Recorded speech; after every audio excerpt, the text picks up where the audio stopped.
మాట్లాడడం కాదు, మీరు సమాధానం చెప్పండి. But one thing is clear, 10 ఏళ్లలో యావరేజ్ బీఆర్ఎస్ హయాంలో 2500 పెరిగిందని మీరే చెప్పారు.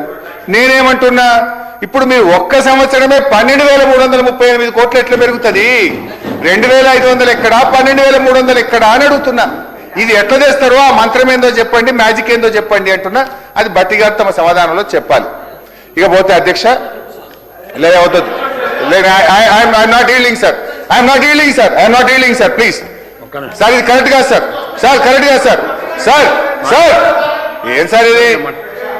అధ్యక్ష, అంటే ఈ ఆర్థిక సంవత్సరం ముగిసే నాటికి రాష్ట్ర ఎక్సైజ్ ఆదాయం గతంలో 35,000 కోట్ల నుంచి ఈ మధ్యకాలం చేసినటువంటి టెండర్స్ కావచ్చు చేసిన కారణంగా 39, I think subject to correction it will touch around 38 to 39,000 crores. So దానిపైన అదనంగా ఏం పెట్టినది దట్ యూ కెన్ క్లారిఫై. సరే, ఏదేమైనా నేను ఏం మాట్లాడినా బడ్జెట్ బుక్లో మాట్లాడినా 12,000 కోట్ల రూపాయలు అదనంగా ఎట్లా వస్తుందని అడిగినా. సరే, ఎనీవే అధ్యక్ష, ఇక అప్పుల విషయంలో ఇదే అసెంబ్లీలో నేను చెప్పిన అధ్యక్ష, మళ్ళీ ఒకసారి డిస్కషన్ పెట్టినా ఐఎమ్ రెడీ అధ్యక్ష. నేను ఛాలెంజ్ కూడా చేసిన లాస్ట్ టైం. బీఆర్ఎస్ ప్రభుత్వ 10 ఏళ్ల కాలంలో రాష్ట్ర ప్రభుత్వం కట్టే అప్పు మేము చేసింది కేవలం 4,17,000 కోట్లు మాత్రమే, including FRBM loan, Kaleshwaram loan, mission Bhagiratha loan, కార్పొరేషన్లు అప్పు తీసుకొని రాష్ట్ర ప్రభుత్వం కట్టేటి కూడా కలుపుకొని 4,17,000 మాత్రమే. దీని మీద ఎప్పుడు ఎక్కడ ఏ టీవీ డిబేట్కైనా, ఎక్కడ బహిరంగ చర్చకైనా, ప్రజల మధ్యనైనా, శాసనసభలోనైనా ఐఎమ్ రెడీ ఫర్ డిస్కషన్ అధ్యక్ష. ఇకపోతే అధ్యక్ష, ఈ పాలన వీళ్ళ 2 ఏళ్ల పాలన, ఈ 2 ఏళ్ల పాలనలో అధ్యక్ష 2025-26లో బడ్జెట్లో ఏం పెట్టారంటే 67,339 కోట్లు అప్పు తీసుకున్నామని పెట్టారు. అది యాజ్ ఆన్ February 28 పెట్టినారు. బట్ యాజ్ ఆన్ టుడే, ఈ రోజుకు 88,840 కోట్లు ఈ ఆర్థిక సంవత్సరంలో ఈ కాంగ్రెస్ ప్రభుత్వం అప్పు చేసింది అధ్యక్ష. అదేవిధంగా అధ్యక్ష, మీ లెక్కల ప్రకారం ఈ ఆర్థిక సంవత్సరం ఎఫ్ఆర్బిఎం అప్పులు, కార్పొరేషన్ల ద్వారా చేసిన అప్పులు అన్నీ కలిపితే 1,77,794 కోట్లు. ఒక్క ఈ ఇయరే, ఇంకా 10 రోజులు ఉంది.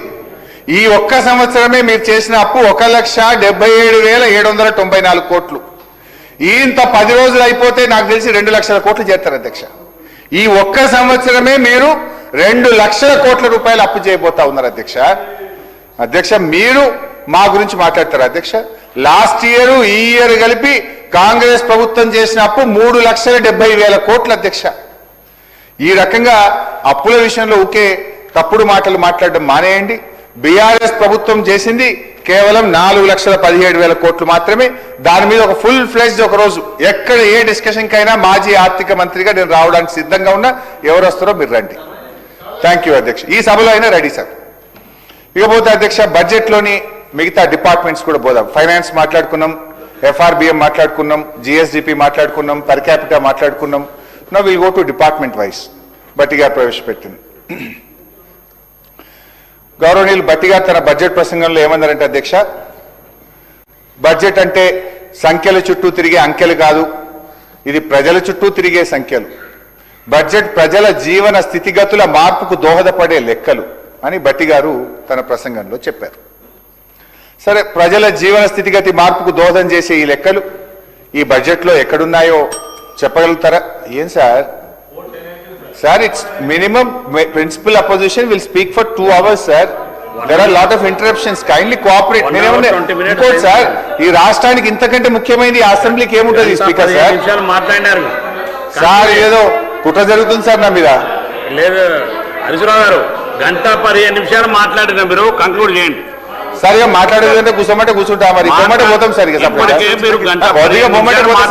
ఇవ్వవలసిన టైం కంటే మంచిగానే ఇచ్చినాం, మాట్లాడండి. నేను హరీష్ రావు గారిని కోరుతా ఉన్నాను అధ్యక్ష. సార్, గంట మీద 15 నిమిషాలు ఇప్పటికే అయిపోయింది సార్. 1 hour 15 minutes అయిపోయింది సార్. ఇప్పటికే చాలా సమయం అయిపోయింది సార్. సార్, చెప్పాలనుకుంటే 1 hour లోపల పూర్తి స్థాయిలో చెప్పవచ్చు సార్. ఇంకా 2 గంటలు కావాలంటున్నారు. మాకు అభ్యంతరం ఏమైంది సార్? రేపు మాట్లాడమనండి, ఎల్లుండి మాట్లాడమని డిమాండ్స్ మీద మాట్లాడొచ్చు, అప్రాప్రియేషన్ మీద మాట్లాడొచ్చు, చాలా సందర్భాల్లో మాట్లాడొచ్చు సార్. ఇప్పుడే అన్ని మాట్లాడాలనుకుంటే ఎట్లా సార్? వారికి కూడా సమయం ఇవ్వండి సార్, ఇవ్వద్దంటలేను మేము, తప్పకుండా వారికి సమయం ఇవ్వాలా. కానీ ఈరోజు బడ్జెట్కు సంబంధించిన జనరల్ డిస్కషన్ జరుగుతూ ఉన్నప్పుడు బ్రాడ్గా చెప్పి మళ్ళా డిమాండ్స్ వస్తున్నప్పుడు స్పెసిఫిక్గా చెప్పే అంశం తీసుకోవాలి సార్. వారికి తెలియదు కాదు, చాలా సీనియర్ శాసనసభ్యులు. డిపార్ట్మెంట్ వైజ్ చెప్పాలంటే 2 గంటలు కూడా చెప్పొచ్చు, వారు 3 గంటలు కూడా చెప్పొచ్చు. ఈరోజు మీరు దాన్ని దృష్టిలో పెట్టుకొని నేను దయచేసి గౌరవ సభ్యులను కూడా కోరుతా ఉన్నాను అధ్యక్ష, ఇవన్నిటిని కూడా దృష్టిలో పెట్టుకొని గౌరవ సభ్యులు ఇతర సభ్యులు కూడా మాట్లాడేది ఉంది. రేపటి వరకు మనం పూర్తి స్థాయిలో కంప్లీట్ చేసుకునేది ఉంది కనుక దీన్ని దృష్టిలో పెట్టుకొని కంప్లీట్ చేయాలని కోరుతా ఉన్నాను అధ్యక్ష. కంప్లీట్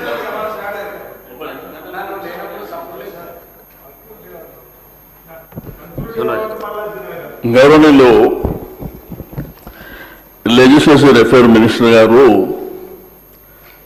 అంటే ఇంత బడ్జెట్ అనేది ఇంపార్టెంట్ సబ్జెక్టు మీద మా నాయకుడు మాట్లాడుతుంటే గంట అయిపోయింది అంటూ సార్ టీ బ్రేక్ అని 2.5 గంటలు మమ్మల్ని కూర్చోబెట్టారు. Please please please please please చెప్పనివ్వండి సార్.